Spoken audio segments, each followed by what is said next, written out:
Welcome to another week of Final Fantasy XIII. I'm Dice and joined again by... Izala. Hello, everyone. And so last week we became the monumental ally to the weird statues in Teijin's Tower. Would you call them monuments? Something about repeating words, man. It just doesn't sound like it means anything eventually. Yeah.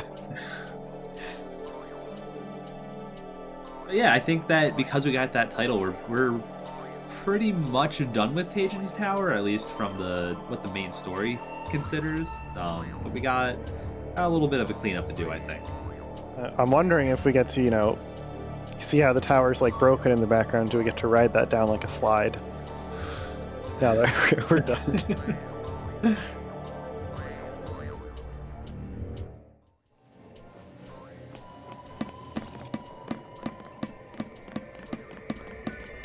We had to backtrack last week because I don't know how to count.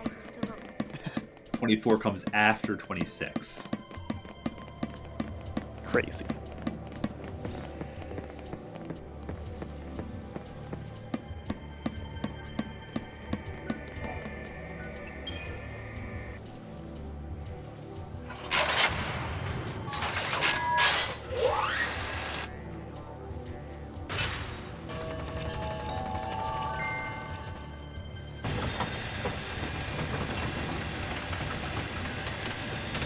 Oh, there's the good loading screen. The idle animations in the elevator. It is satisfying watching the numbers tick away. I don't know. Kind of, yeah. It's fun seeing which numbers are still, like, legible even though it's, like, the Pulsian script. Yeah.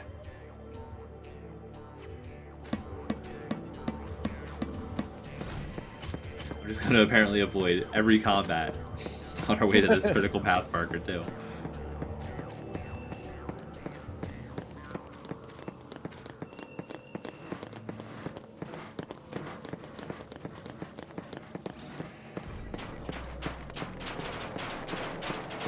Did it! We need more of the sound of them all running around. Oh god. Not fighting that thing, that's for sure. Yeah.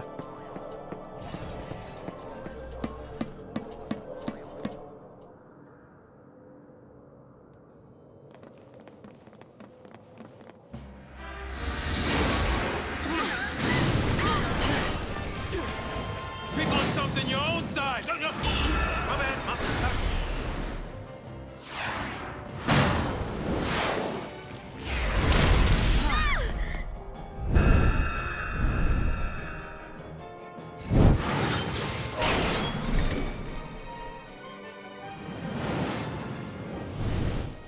They saved us again. Yeah.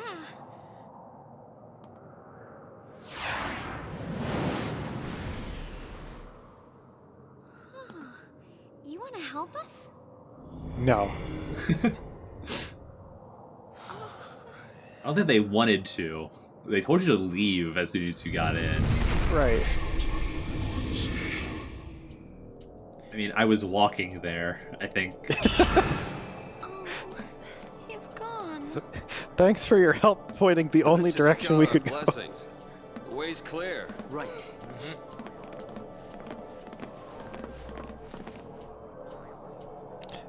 Yeah, that is weird. They kind of like wanted you to leave until they're like, oh, you can actually kill these things. Maybe help us out.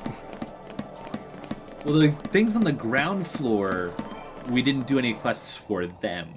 True. Maybe there's a tier system, and they're like, well, we're the powerful ones right now, so we're gonna keep the status quo. But, the guys upstairs...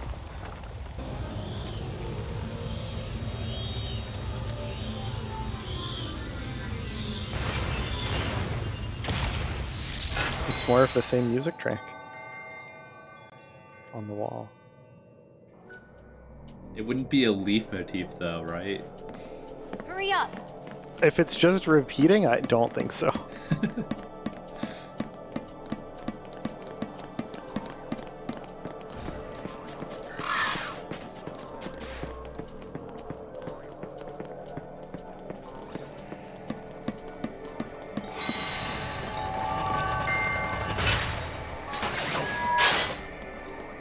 swear I hear a treasure chest. I look for it, and it's not here. I don't think I ever find it. I actually wonder if there's one like hidden out of bounds or something. There might not be. I just think it would be funny.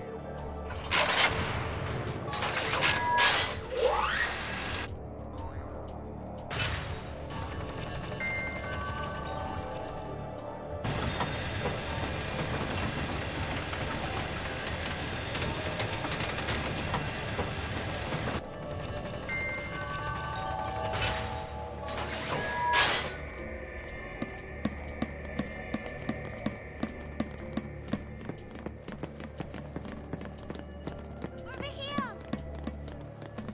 Over where? Okay.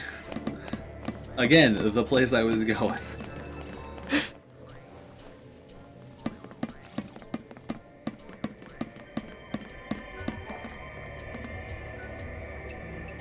It's much nicer having a single elevator for those tiers.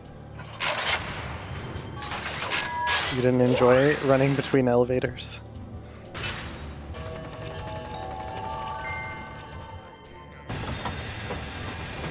Gave you an opportunity for the final boss to like taunt you though.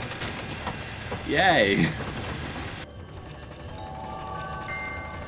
Final boss of this area. Yeah. Not like Waiting for you. And we never really determined what their motivation was. I'm sure there's probably a data log that explains why it nested here.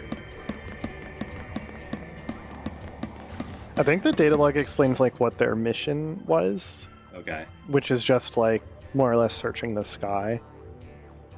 Like one of the ones I was tasked with like the exploration, as opposed to building the world.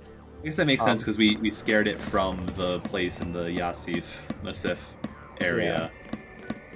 But then it's like, okay, but why does it need this tower to be devoid of other people to do that? I don't know.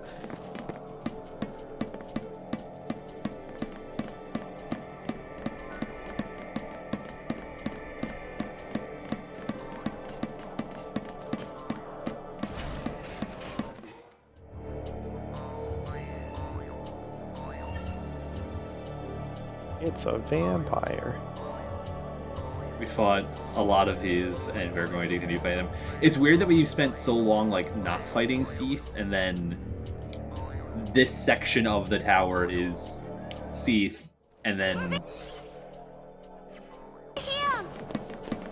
I don't know why they would be correlated here. Like we were talking about a little bit in the previous recording of like people must have been here at some point for them to be converted, but the lower tiers don't look any different from the upper tiers.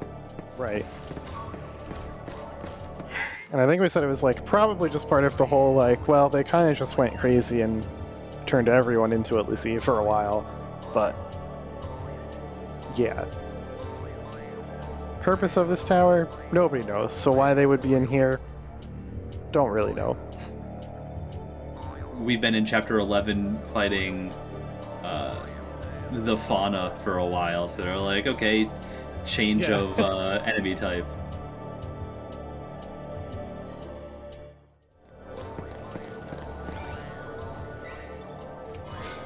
Maybe that was the chest.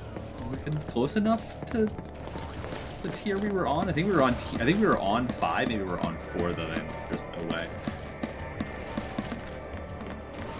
It still seems kind of far, although I guess if it doesn't count like the wall for anything, which it might not.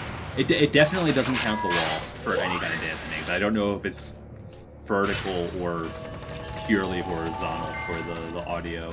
Right. It wouldn't exactly be a unique bug to not take into account vertical height when doing something. No.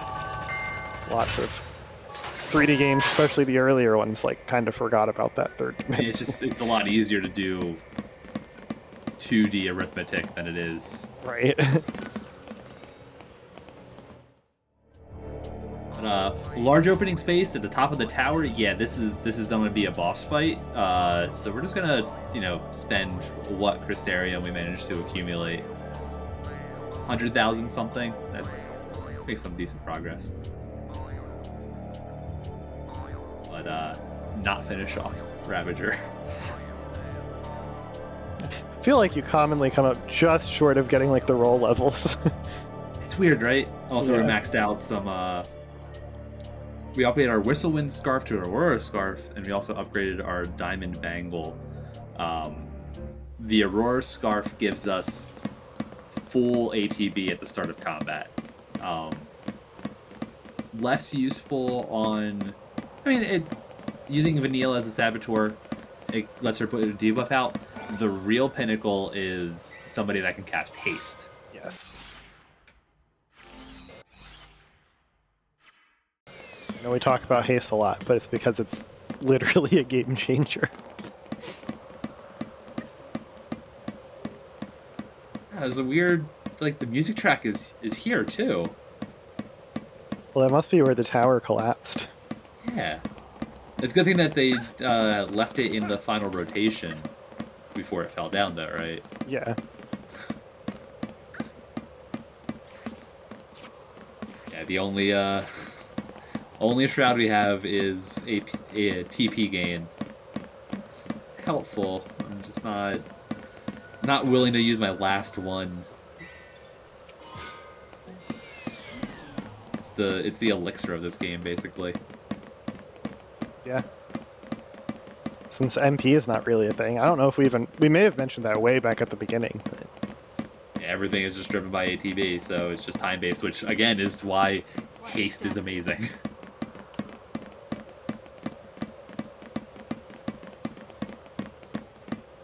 It could be yeah, don't nasty fall for off. anyone. It'll be like that scene in Star Wars.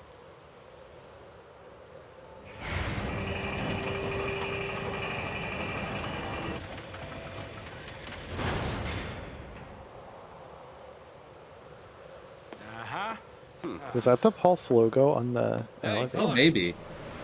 I mean, it makes sense if it was. It's acting strange. Kinda looked he like must it. be weak from losing his tail.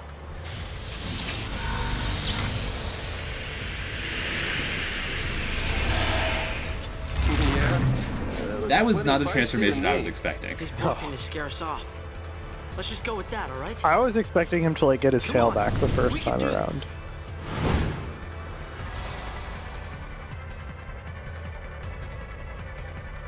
We fight and we Like, because he survive. used fire and ice on the up, like, as we were coming up, I was expecting, you know, it to freeze me or something, or like create an arena. No, it electrocutes itself.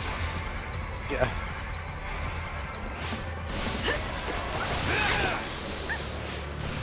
So yeah, I believe canonically this is a fal'Cie. Yes. They when we did the cutscene as we traveled around, they called it out as a fal'Cie there too. So it's a little bit more creature bio based. It looks like.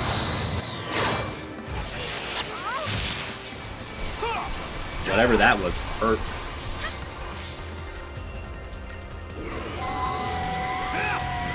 Here we go. I love that it, as it staggers, it hit 420. Nice.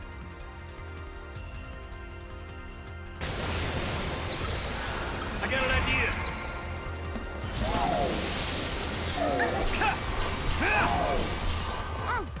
And it's susceptible to debuffs while it is staggered, and we have a Saboteur.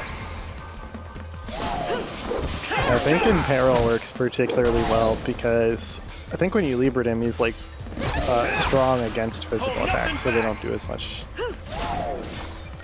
Yeah, I know that he was just neutral to most elements too, so in Peril definitely makes that helpful for building stagger back up. The fact that our characters are still focusing on physical attacks, I think implies that maybe it loses some of its resistance when it's staggered also. Yeah, it might. Just follow along. Yeah, like it didn't necessarily take that long to build stagger previously, but we are almost re-staggered now that we have Peril up.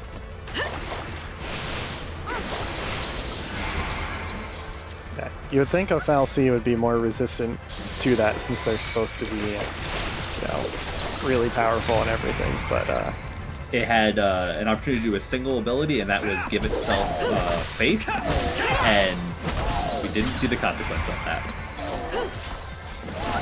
Perhaps he would have been stronger with the tail. Good thing you helped the statues out. Yeah, it was optional side content to make this boss easier. I got an idea. See, that would have been a more fun mechanic. Yeah, it would have. If there was like, if you could get through the tower regardless, but, you know, doing those side quests, yeah. Just follow along. I was also surprised this isn't like a boss that has like multiple targets. Yeah, well, because the tail all came off. Yeah. Yeah, so this boss is basically dead. I think it's actually, this boss is easier than that blue mercenary thing was Yeah, downstairs. It's real weird. I was gonna say it's probably easier than like a couple of the statue like the encounters you got to do for those missions too. Okay, so I mean, that's a lot of debuffs. Yes. But we have a mechanic for that.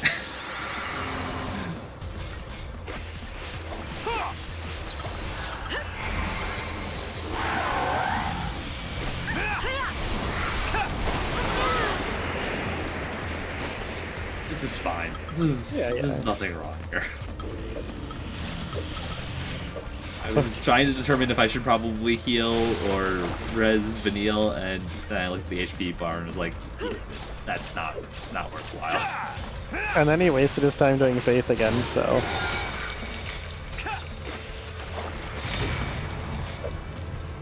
And lightning just missing. That's what we like to see.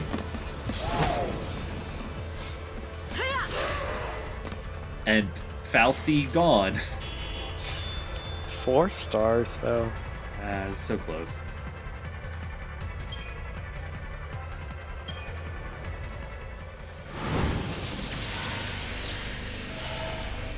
It also gave me 33,000 Crystarium for beating it.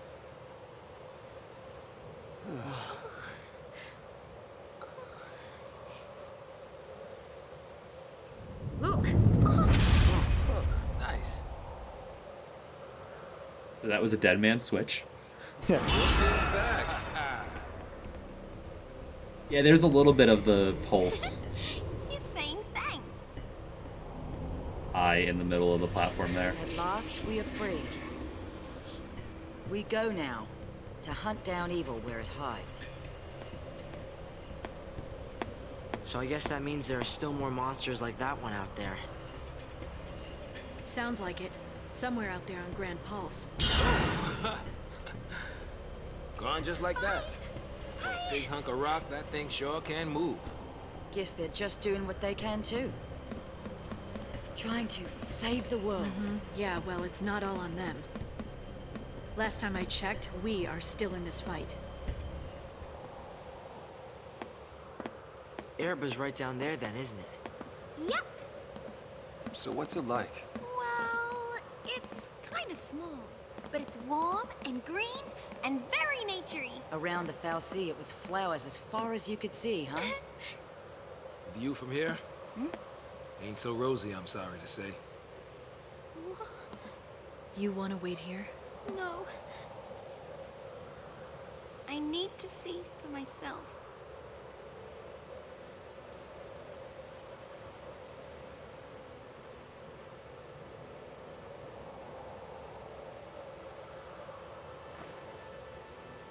It's all gone.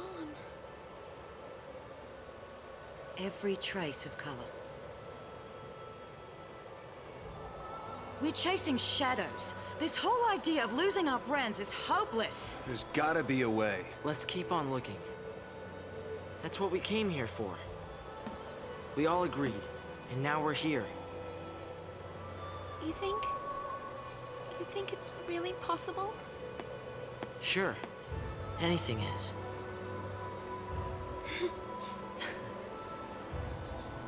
There's no going back. You don't think I know that?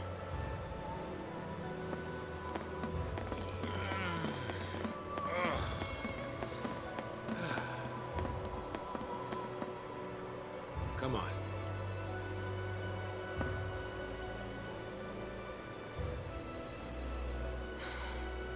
So Fang's trying to summon an Eidolon, right? Yeah. Also, yeah, so we're going back, counter to what Saz just said.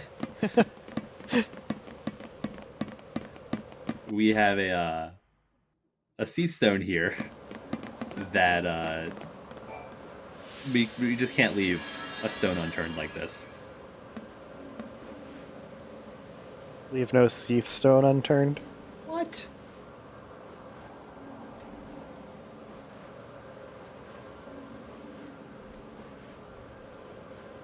So this is, I guess, the place where the music does actually play in. If you read the bottom part of the text where it says that he loves music, so playing it from descending from the apex might lure him out. Yep. That's the mechanic, is go from the top to the bottom. Yep. Unfortunately, it's not as straightforward as that. We have to do a little bit beforehand before we can actually get the full rendition of the song.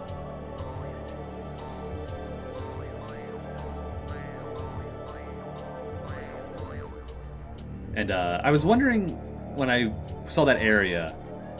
So apparently the lush nature that Erba was originally, that Vanille and Fang discuss, what it's been replaced by is crystal dust. Yeah. So over the centuries, it has crystal formed kind of like the Lake Brescia and must have eroded down. But the aesthetics that we see there, if anyone has played Final Fantasy XIV up through Shadowbringers, reminds me a lot of the Empty. Not for the same stuff, but I'm wondering if maybe there was some influence for that from this area. Yeah, so actually the Empty is an interesting one too. Like, that works. What I originally thought of was the Burn. Okay, yeah. From the end of Stormblood, I think, timing-wise. I mean, those two are related in Right. 14's storyline, so... in 14, the Empty and the Burn are places that are devoid of all... Is it astral? No, umbral aether, which basically means that they have no energy to move. So they are stagnant. Yeah, like the aether there is in a state of stasis, essentially. So the crystals would have been in stasis, and now they... So it's a lot of stasis, just overflowing. Yeah. And I mean, like, in some sense in this game, like, crystallization is associated with the state of stasis. Yeah. Where, like, you know... Suspended animation. Sarah's been crystallized, yeah. And so we did a party swap. We now have Lightning as our lead. I think that's the first time since we got 2 pulls. We have Saz and Vanille, Saz and Fang as our party members. We went ahead and upgraded Saz's weapon, and we maxed out the first tier of Fang's weapon.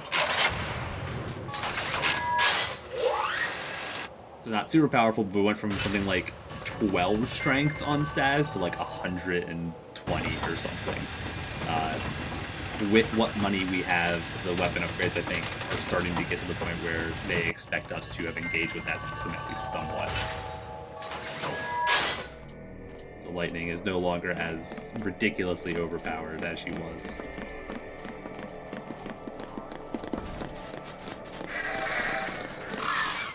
Yeah, so there's this little side area that we tried talking to the statue before that boss fight, but wasn't accessible. It opened up a single elevator to come down a single floor, effectively the 7th floor, Too late to beg. and do a single fight. It's a side area, but basically this is what gives us the ability to summon that safe stone. Let's go!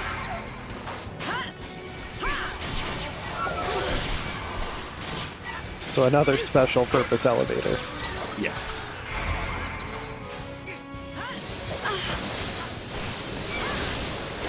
And so I think this is the first time, at least, we probably used it since chapter 3, where we have a Saboteur and a Synergist at the beginning.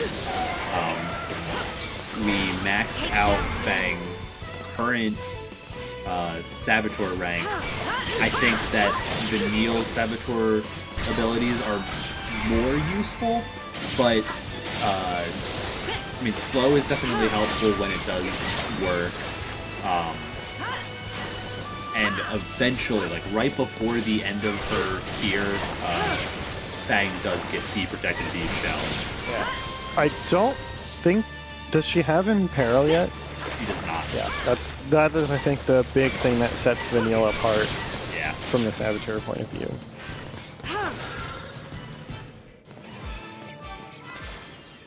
Oh, with Saz, we have Haste, Bravery, and Faith, so like we can stack the damage gains from that and the debuffs for D-Protect, D-Shell, and it kind of ends up working the same. It just takes longer to apply for like that gain.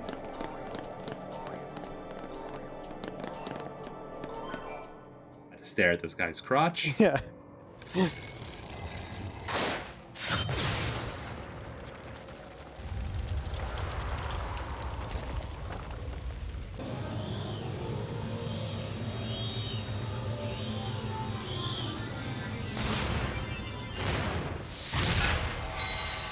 And our musical score is complete.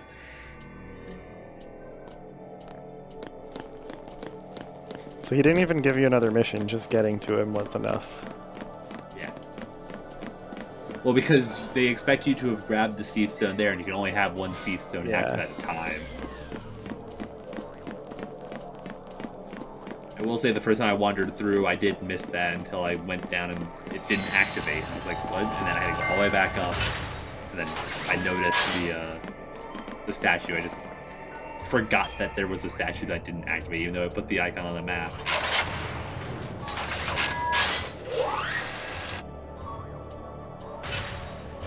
You also picked up a collector's catalog. We had one already.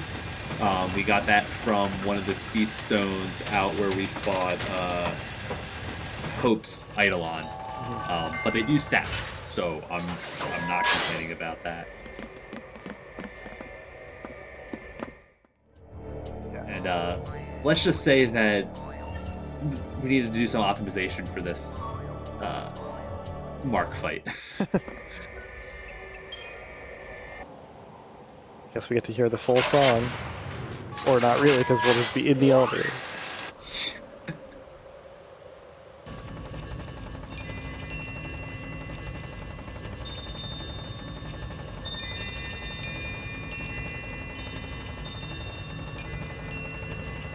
So yeah, it just repeats.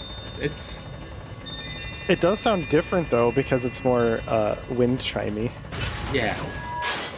But I'm not necessarily sure our Mark here actually likes music, or maybe he's just annoyed that there's so much wind chime going on and we're going through sleep. It's one of those sounds that only Seath can hear. Yeah. So this is our target, Mithridates. I'm going to butcher names continuously regardless of origin. And so apparently, from what I could find, Mithridates is most likely a reference to a Persian king from modern-day Iran that was heavy against the Roman Empire, had waged multiple wars against that. What I found interesting in my research was that he was known for building up a personal tolerance to poison, so he couldn't be poisoned. So when he eventually had to, he was surrounded by his enemies and did not want to be captured and put on a Roman triumph. He had to ask his bodyguard and friend to kill him. His bodyguard's name, as the story goes, was Gratuitous, which was the mark from Seed Stone number 7. So So there was some connecting lore for some of these guys. And we had a hell of a time with Batuitus also for his Levin shower, and it's the same thing again. Thanks. Yeah. So I also think they made this guy immune to actually being poisoned, Okay. as kind of like I wouldn't be surprised. as like a little homage to that I mean, story. he's immune to basically everything, as I just pulled up the Libra there. Oh yeah, well. Also, you know, we mentioned Final Fantasy XIV earlier with looking out over the landscape with Cuerva. This is straight up a boss in Final Fantasy XIV now. Where's it from? This is the second boss in the Twinning. Oh, okay. He- Right. He does do lightning attacks. He's the one that has the orbs where you have to find the safe spots Safe around spot, him. yeah. And it's more or less, I think, the same model going off of memory here. Yeah, All in it's different Don't movies. panic. it's definitely probably a little bit more technocratic from like that aesthetic from where the twinning takes place, but it's a three-winged standing person basically. Yep. And of course, that's the same dungeon that also has some other FF13 inspired elements because it has like the Flanator inspired enemies as well. Yeah.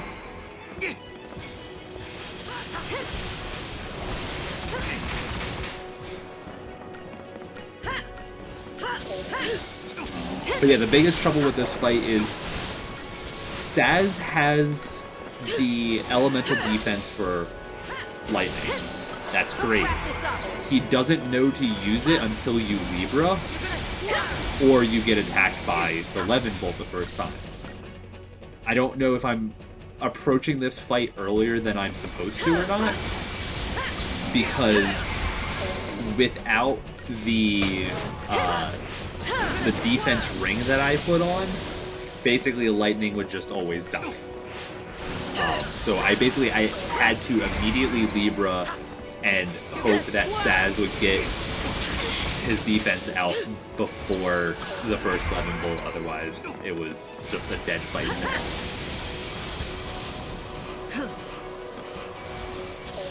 We spent a lot of time healing, as you can see. Yeah.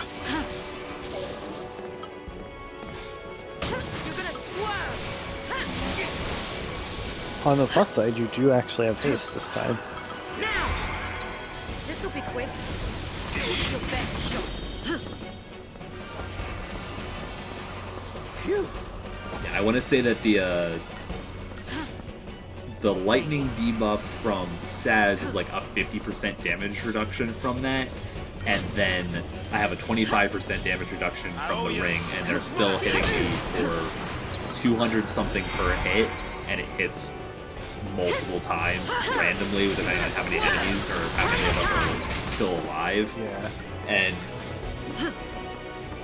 there was definitely a struggle bus.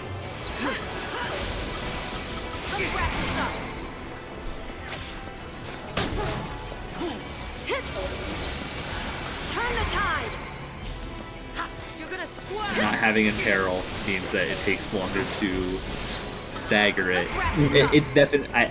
This fight is also harder than the boss we just fought. Right. His stagger gauge is also pretty high at 500%. Yeah.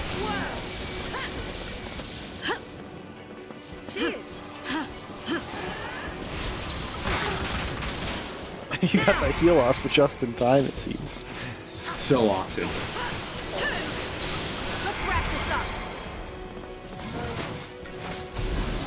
Got that stagger off right before getting applied by my asthma.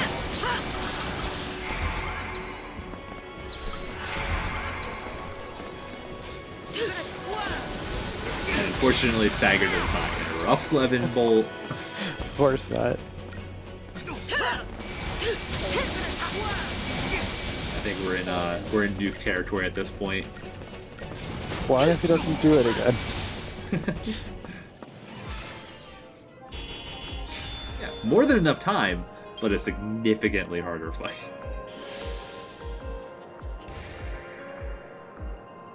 We get our own title for it, Grudge Settler. We weren't a monumental ally for very long.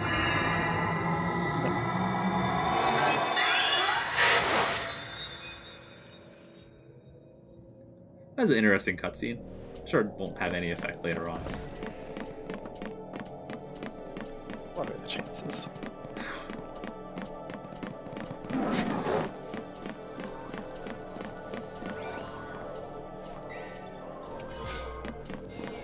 And that may have helped a little bit, but the Banes, I do check them a little bit, but the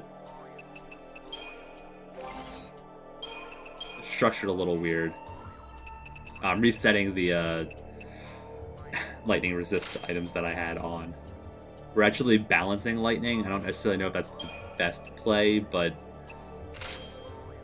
I didn't have enough accessory slots on Saz to give him more magic up. But yeah, we have a couple of Banes, and I'm trying to remember exactly what they did differently. I think that they improved our use of that element rather than making us absorb them or something like that.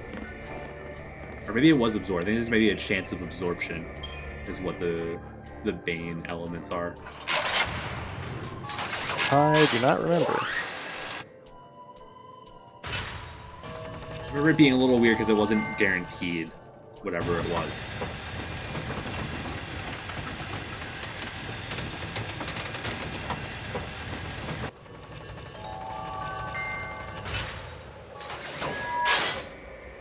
It looks like it's the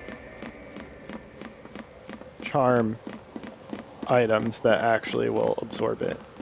Okay. That must be an upgrade from the Banes then. Yeah. Looks like, you know, for example, the Flame Bane Brooch casts bar fire when you're in critical. Gotcha. Okay. I'm not sure that would have been enough. Yeah, I mean, if it was just killing you, I don't know. You to throw your back out climbing. Would have had the time. You really are a charmer, aren't you?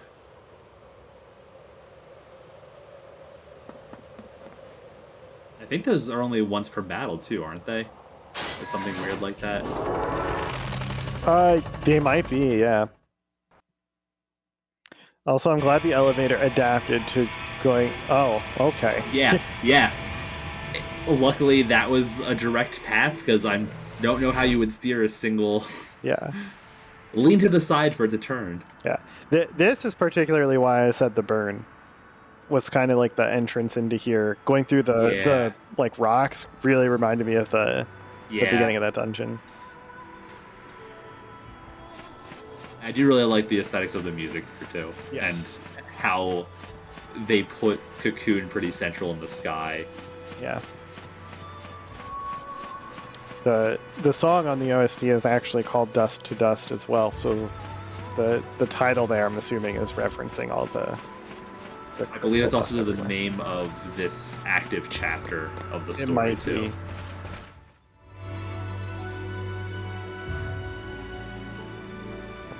Guess this guy took the elevator down here at some point. So I was wondering whether or not maybe the Seath kind of propagated from Erba, got to the tower and made it down a little bit, but not all the way.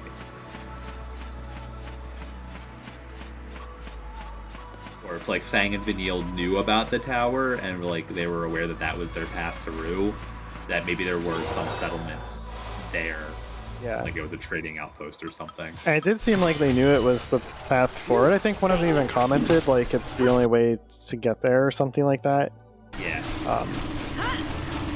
But they didn't even know its purpose. Or, Mostly as a landmark than Yeah. anything else.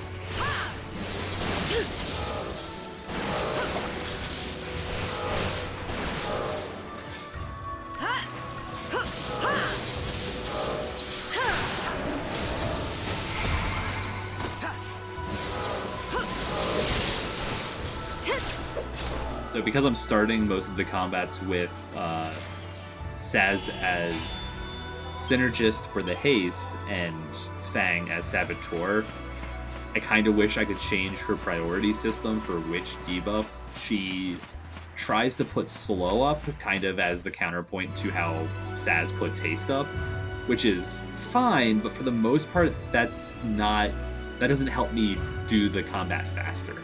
It'd be nice to be able to prioritize Deep Protect or D-Shell instead. Finally back. After how many centuries? Once you Libra, and if they're immune to slow, she won't do it. But a lot of the fodder enemies are, so she'll spend the time that Saz is buffing haste to get a single slow out, maybe. I will say it's nice that she has unlocked, I think, Pain and Fog, and their direct extension nodes are Pain-Ga and Fog-Ga. That's a weird way to say that. So in large packs of enemies, she's actually spectacular. Yeah, both of those are really helpful.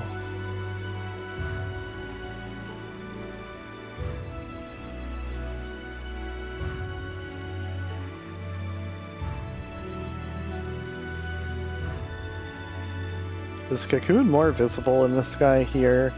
100%. I thought so, because they're trying to demonstrate, I think, that this location is considered to be close to Cocoon. I think this is probably the closest, like possibly when we left the Sylvia Springs, and they had that cutscene where we were talking to Sarah, it was relatively large, but we were on like a highland or something. Mm-hmm. But even when we were on top of the tower, I don't think Cocoon was nearly as large as it is here. Yeah.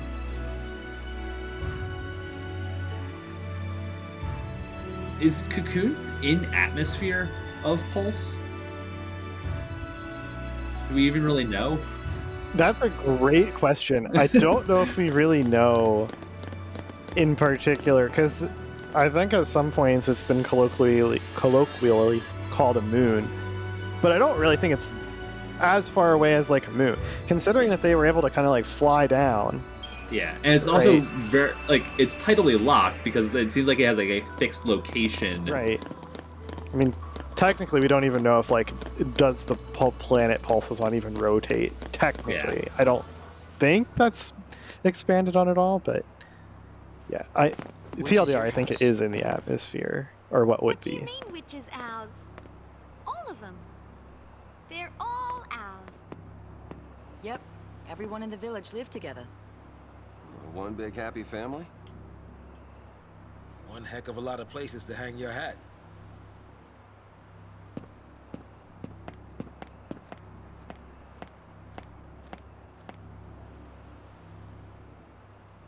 We're back.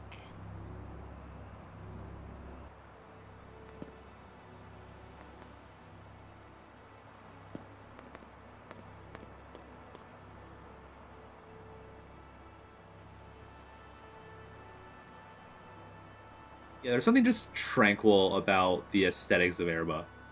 Yeah.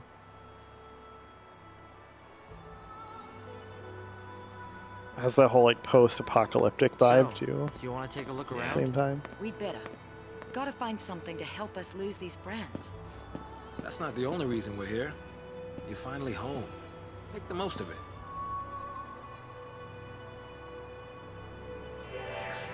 I think that's also supported by the story. They were expecting to... This is basically the last hope for finding other Pulsian humans Yeah. that weren't already corrupted by the sea. And it seems like Vanille at least, and probably Fang too, because she's not dumb. But like the cutscene we got at the top of the tower where Vanille didn't want to look, it's like they probably both knew it was very likely, given how the state the rest of Pulse was in, that they weren't going to find anything here.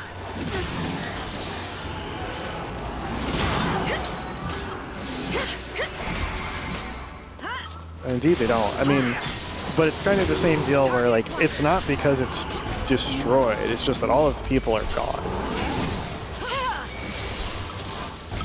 Like sure there's the crystal stuff, but like the rest of it kind of just looks more decayed than like, you know, blown up or something. It wasn't maintained because there were no people, not that it was actively destroyed. Like the city area that we were in, the Yasif Masif, that looked like it had been torn by war a fair bit.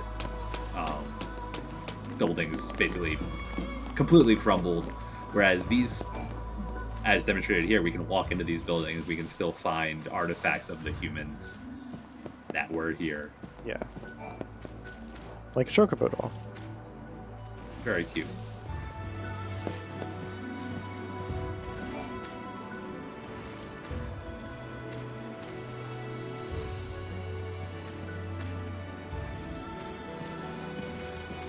Yeah, the village here is almost like Fallout wasteland settlement-esque Yeah. in a way. I think it's a good juxtaposition point. So the last time we had like this walking simulator type thing was Hope's house. Yeah, Hope. Just completely different. Bucky! Friend of yours? Yeah, funny I mentioned Fallout. Yeah. You're okay. I was worried. Huh? He wanted to say goodbye. He's not ready for the scrap heap just yet. Bit worse for wear, yeah. Nothing I can't fix. Just need to track us down some parts.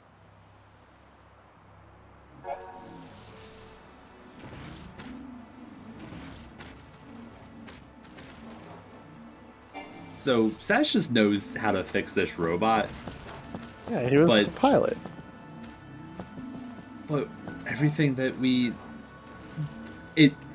I think you brought it up when we were finishing up chapter 10, where Pulse isn't as backwards technologically as it seemed like it's implied in the early stages of the game. Right. So I wonder if that changed, or they just didn't know how to express it correctly.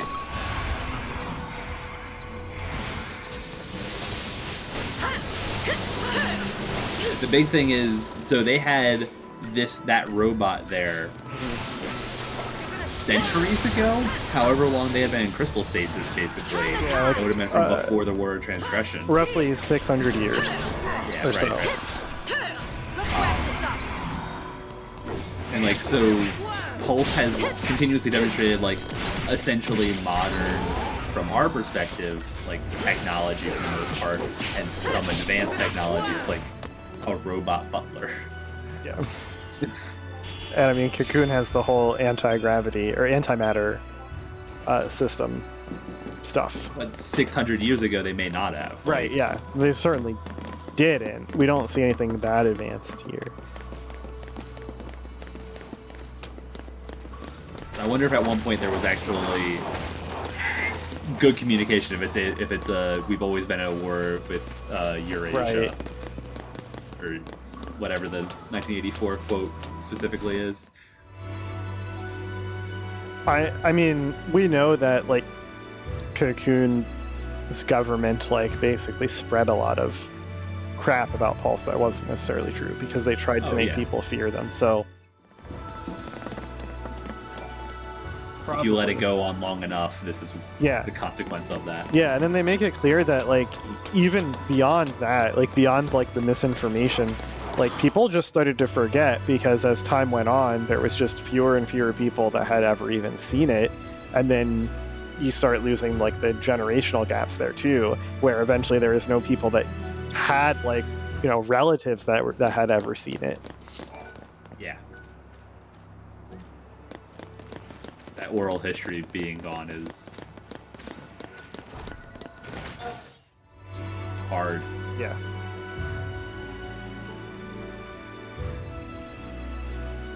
So like another interesting thing to mention, as far as I know, this is not revealed in any of the games at all, but it is kind of alluded to in the prequel stories, the novellas. The Pulse vestige that from the very beginning of the game, where the Falsi Anima was actually originally located here in Huerva. And I believe in the Ultimania, there is actually, well, for sure there exists concept art of that, actually, where they drew the vestige in the village here. Okay. Back like the 600 years ago. Yeah, when Fang and Vanille would have been Yeah. living in this village. Yeah, like before the War of Transgression time period. I believe that artwork is in the Ultimania. But I don't believe that detail ever actually made it into the game. But yeah, it is the case that that's where it was.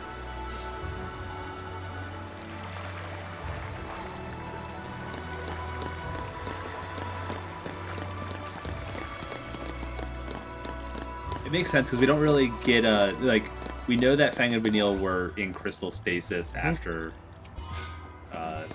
the events of the War of Transgression, but I guess they must have been individually in stasis, and someone would have, like, kind of how Sarah was moved by the Guardian Corps. Like, it wasn't unheard of to move them, so they may have had a venerable place at one point. Yeah. Or they were placed there by Cocoon for some reason. Or they could even be hidden inside by other falsity even, who knows?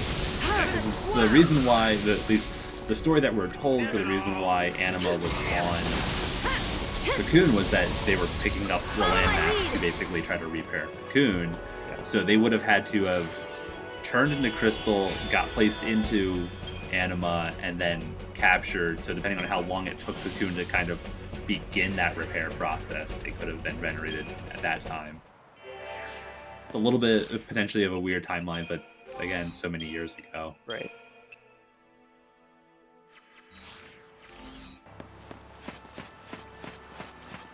Yeah, so that was our mark for our 28th Sea Stone. We had fought many of those before. There was just a lot there, but especially Painga makes it so much easier. The amount of struggles that I had with even like 4 of those previously it's drastic with them not being able to attack because of getting pain applied to them. Yeah. In case anyone doesn't know, pain prevents you from doing physical attacks, and I believe it also does some damage. I think most debuffs apply like a small amount of damage just to kind of maintain stagger.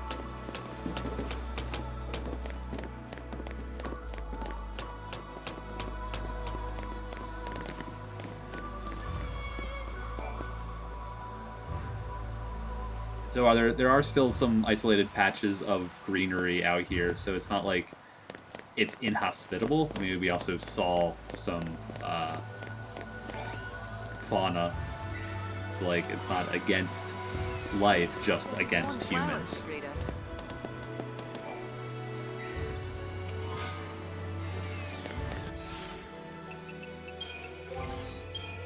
We upgraded our weapon, so now we get a different weapon. Yeah. But I am not using that. It cut his HP in half. When I have more stats, potentially useful. I don't know what it upgrades into. It seems like it's a downside without much upside, but we definitely not explored the full weapon upgrade system. And we have a very interesting clock here with 13 hours. I mean, it is Final Fantasy 13. Everything has to be 13. Yeah.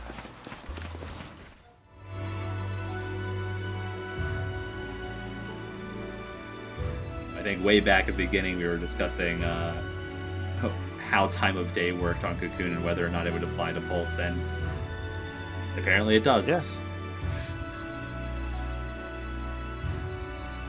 It's unclear if there was ever a time in which they were friendly. Like, there's just not much that any of the sources of lore give you.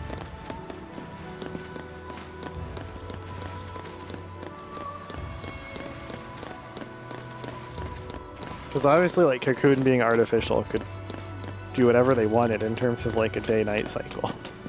Yeah.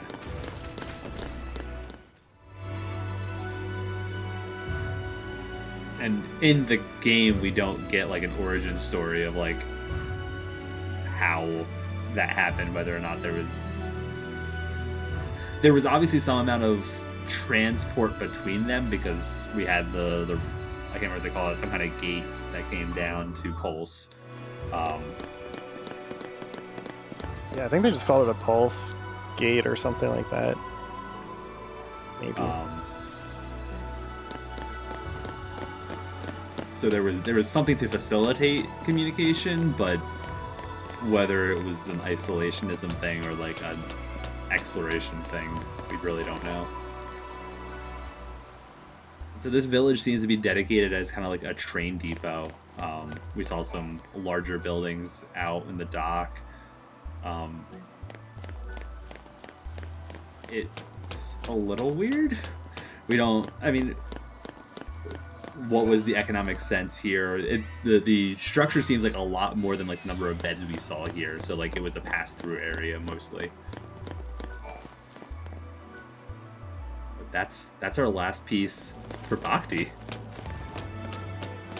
You did like a side quest that wasn't Seathstones, kind of.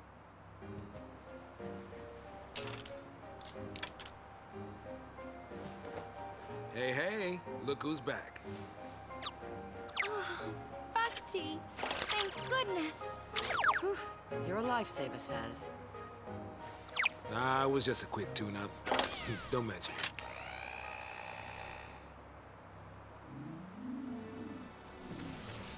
You party member? If only. You got Paulsian Pioneer. Oh, 10 Deceptisols. That's money. I mean, perfume, the platinum ingots. Yeah. So Bhakti will reward you basically on the number of steps that you have taken since walking on Pulse. 10,000 is the maximum number of steps. We got that, so we're just rolling in money now. But thanks for watching. We'll have to catch up with Bhakti later again too. Yeah. And the other mysteries of Huerba. Yeah. Bye.